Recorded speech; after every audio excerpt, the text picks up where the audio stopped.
یہ تو پایہ تخت کے اندرونی حالات تھے، مگر ایک اور خطرہ بھی سر پر تھا۔ موصل کا حاکم سیف الدین غازی حلب پر قبضے کے لیے پرتول رہا تھا۔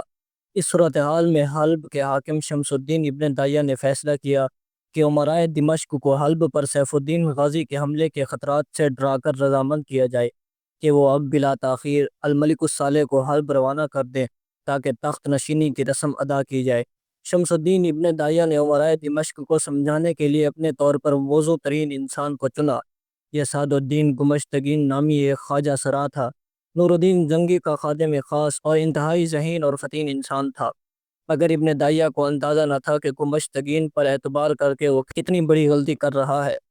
گمشتگین جب حلب سے دمشق روانہ ہوا تو وہ محسوس کر رہا تھا کہ قسمت اسے شام کا سب سے بڑا سیاسی کھلاڑی بنانے کا موقع دے رہی ہے، اور وہ اس موقع سے بآسانی فائدہ اٹھا سکتا ہے، بشرطے کہ وہ ولی عہد کو اپنی مٹھی میں لے سکے اور پھر اس کے ذریعے حلب کے ان سرکردہ امراء کو بساط سیاست سے ہٹا سکے جو اس کے لیے خطرہ بن سکتے ہیں۔ گمشتگین اسی عزم کے ساتھ دمشق پہنچا۔ اپنی ذہانت اور طاقت لسانی کی بدولت وہ امرائے دمشق کو سیف الدین غازی کے خطرے کا احساس دلانے میں کامیاب رہا اور انہیں آمادہ کر لیا کہ وہ الملک الصالح کو حلب جانے دے۔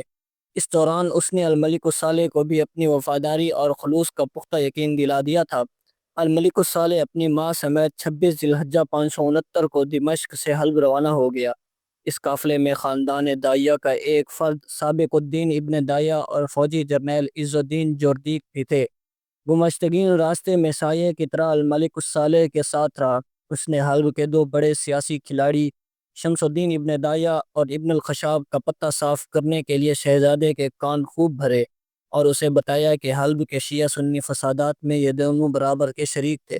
اس نے الملک الصالح کو باور کروایا کہ اولاد داہیہ رعایا کے جان و مال پر دست درازی کر رہی ہے اور ابن الخشاب شیعوں کو شاہ دے رہا ہے، لہٰذا دونوں پر قابو پانا ضروری ہے۔ الملک الصالح نے اس کی باتوں میں آ کر فیصلہ کر لیا کہ وہ حلب پہنچتے ہی اولاد داہیہ اور ابن الخشاب دونوں کا قصہ تمام کر دے گا۔ اس نے امیر عز الدین جوردیق کو سمجھا دیا کہ حلب پہنچتے ہی اولاد داہیہ کو قابو کر لے۔ جب یہ قافلہ حلب کی فصیل کے سامنے پہنچا تو حسن ابن داہیہ اپنے آقا زادے کے استقبال کے لیے پاپیادہ آگے بڑھا، مگر عز الدین جوردیق نے اسے روک کر ڈانٹا اور حراست میں لے لیا۔ اولاد داہیہ میں سے سابق الدین ابن داہیہ اسی قافلے میں شامل تھا، اسے بھی گرفتار کر لیا گیا۔ الملک الصالح حلب کے قلعے میں داخل ہوا تو شمس الدین ابن داہیہ کو جو فالج کی حالت میں بستر پر پڑا تھا گھسیٹ کر حاضر خدمت کیا گیا۔ الملک الصالح کے ایک خادم نے آگے بڑھ کر اس زور کی ٹھوکر رسید کی کہ وہ منہ کے بل زمین پر جا گرا اور پیشانی سے خون جاری ہو گیا۔ اس کے ضعف، بیماری اور بڑھاپے پر رحم کیے بغیر اسے اس کے پورے خاندان سمیت قلعہ حلب کے اندھے کنویں میں پھینکوا دیا گیا۔ یہ سب کچھ گمشتگین کے اشارے پر ہو رہا تھا۔ اولاد داہیہ کے بعد اس نے بلا تاخیر شیعہ رئیس ابن الخشاب کو ٹھکانے لگانے کا بھی منصوبہ بنایا۔ ابن الخشاب فسادات کے بعد حکومتی کارروائی کے ڈر سے روپوش تھا۔ اسے الملک الصالح کی انگوٹھی بھیج کر جان کی امان دینے کا وعدہ کیا گیا۔ ابن الخشاب نے مطمئن ہو کر روپوشی ختم کر دی اور شیعوں کے ایک جتھے کے ساتھ الملک الصالح سے ملنے قلعے کے سامنے آیا، مگر قلعے میں داخل ہوتے ہی اسے قتل کر دیا گیا اور اس کا کٹا ہوا سر نیزے پر ٹانگ کر قلعے کے برج زیتون پر نصب کر دیا گیا۔ یوں گمشتگین کے راستے کے تمام کانٹے نکل گئے۔ یہاں سے اس کا دور عروج شروع ہوتا ہے۔ اولاد داہیہ کو قید کرا دینے کے بعد ریاست حلب کی باغ ڈور اسی کے ہاتھ میں آ گئے۔ وہ حلب کے سیاہ اور سفید کا مالک اور الملک الصالح کا سرپرست بن گیا۔ اس کی ناپاک سیاست سے زنگی مرحوم کے اکثر وفادار معطوب بن گئے یا پس منظر میں چلے گئے۔ گمشتگین کا یہ ہولناک روپ دیکھ کر دمشق کا گورنر ابن المکدب کانپ گیا۔ یہ نایا شکاری اسے بے نشانہ بنا سکتا تھا اور دمشق پر کسی بھی وقت قبضہ کر سکتا تھا۔ اس خطرے کے پیش نظر اس نے بہتر سمجھا کہ دمشق کو موصل کے حاکم سیف الدین غازی دوم یا سلطان صلاح الدین ایوبی کے حوالے کر دیا جائے تاکہ وہ گمشتگین سے بدلہ لے سکیں اور الملک الصالح کو اس کے پنجے سے چھڑا لیں۔ جب یہ پیشکش سیف الدین غازی دوم کو موصول ہوئی تو وہ سوچ میں پڑ گیا۔ شاید یہ اس کی زندگی کا سب سے سنہرا موقع تھا جب شام کی حکومت ہاتھ باندھے اس کے سامنے کھڑی تھی۔ اگر وہ یہ دعوت قبول کر لیتا تو صلاح الدین ایوبی کے شام میں داخلے کا سوال ہی پیدا نہ ہوتا اور شاید تاریخ میں ایوبی کا نام صرف مصر کے ایک حکمران کے طور پر نظر آتا۔ مگر سیف الدین غازی کے دربار میں بڑے بڑے احمق موجود تھے۔ جن میں سے ایک اس کی فوج کا سپہ سالار عز الدین محمود سلفندار تھا۔ اس پیشکش پر اس کے کان کھڑے ہو گئے اور اس دعوت کو سازش سمجھ کر اس نے سیف الدین کو خبردار کیا کہ وہ ہرگز دریائے فرات سے پار نہ جائے، ورنہ حلب اور دمشق والے مل کر اسے گھیر لیں گے۔ سیف الدین غازی ٹھٹک گیا اور اس نے ابن المقدم کی دعوت کا کوئی مثبت جواب نہ دیا۔ اس کی بجائے اس نے حلب والوں سے صلح کر لی تاکہ کم از کم وہ ان کی طرف سے کسی خطرے سے بے فکر ہو جائے۔ اب ابن مقدم اور دمشق کے امراء کا یہ اندیشہ مزید بڑھ گیا کہ کمشتگین کسی بھی وقت دمشق پر چڑھائی کر دے گا۔ چنانچہ انہوں نے صلاح الدین کو خط لکھا کہ وہ آ کر دمشق کا اقتدار سنبھال لے۔ صلاح الدین ایوبی پہلے ہی شام کے بارے میں فکر مند تھے۔ یہ پیغام ملتے ہی وہ صرف 700 سپاہیوں کے تیز رفتار دستے کے ساتھ قاہرہ سے شام روانہ ہو گئے۔ شیخ عماد کاتب کا بیان ہے کہ سلطان ایوبی یکم صفر 570 ہجری کو قاہرہ سے نکلے اور برقہ میں پڑاؤ کر کے 1 ماہ 13 دن ٹھہر کر فوج جمع کرتے رہے۔ پھر 13 ربیع الاول کو بلبیس کی طرف کوچ کیا اور دمشق جانے کے لیے صدر، ایلا، سرا اور بصرہ کا راستہ اختیار کیا تھا۔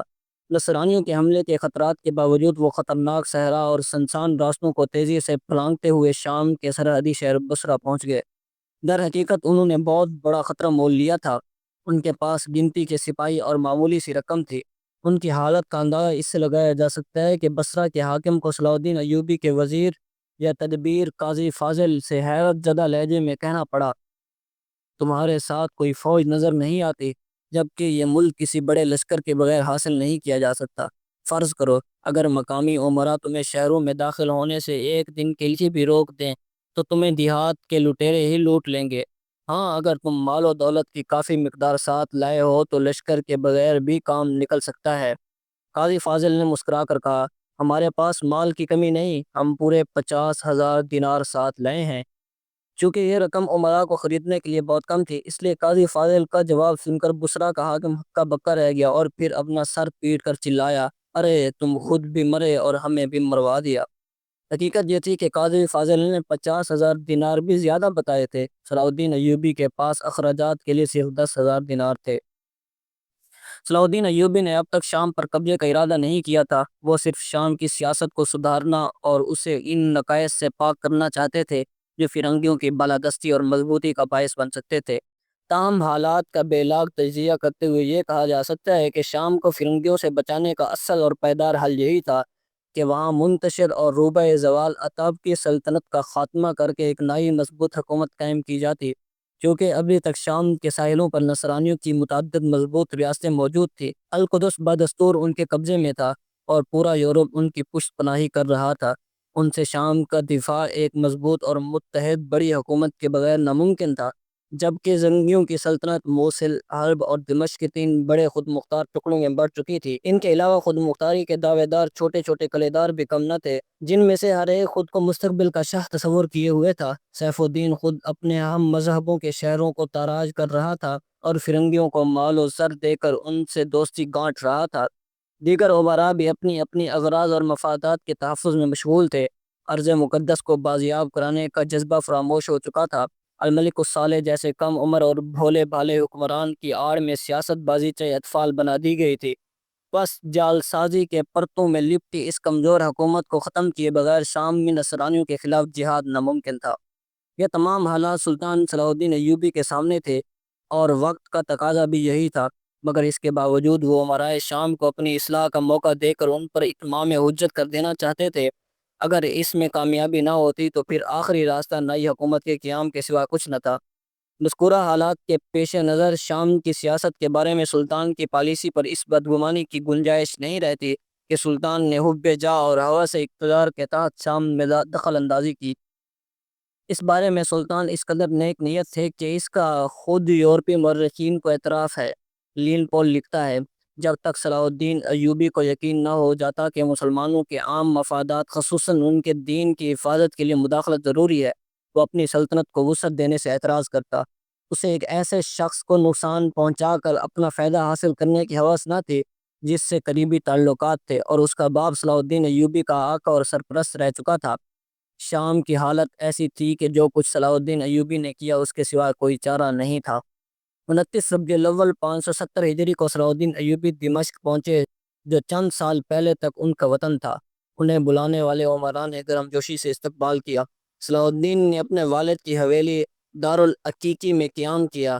انہوں نے عمراء کو زنگی خانوادے کے لیے اپنی خیرخواہی کا یقین دلایا، علماء اور اہل فضل کی عزت اور تکریم کی۔ انہوں نے تجارتی ٹیکس کی معافی کا اعلان کر کے لوگوں کے دلوں کو جیت لیا۔ دمشق کے قلعے کے نگران جمال الدولہ ریحان نے قلعہ حوالے کرنے سے انکار کر دیا۔ سلطان نے اسے پیغام بھیجا اور کہا، میں الملک الصالح کا غلام ہوں، ان کی مدد اور نصرت کے لیے آیا ہوں۔ میں چھینے گئے شہر انہیں واپس لاؤں گا۔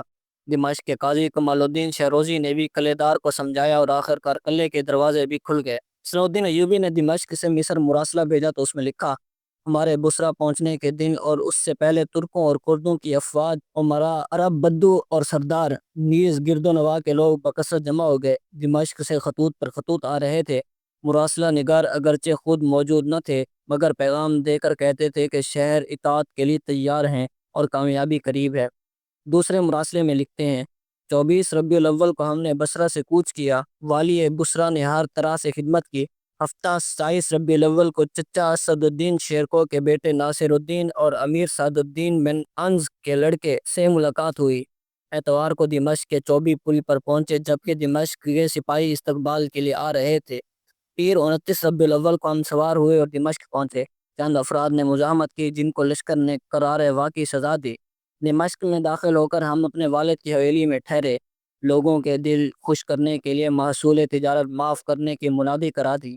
پہلے یہاں حکومت ابتر اور مصرف تھی، ظالموں کے ہاتھ دراز تھے۔ اب ہم نے احکام شریعہ کی پابندی شروع کرا دی ہے اور امت کو ان مظالم سے بچا لیا ہے۔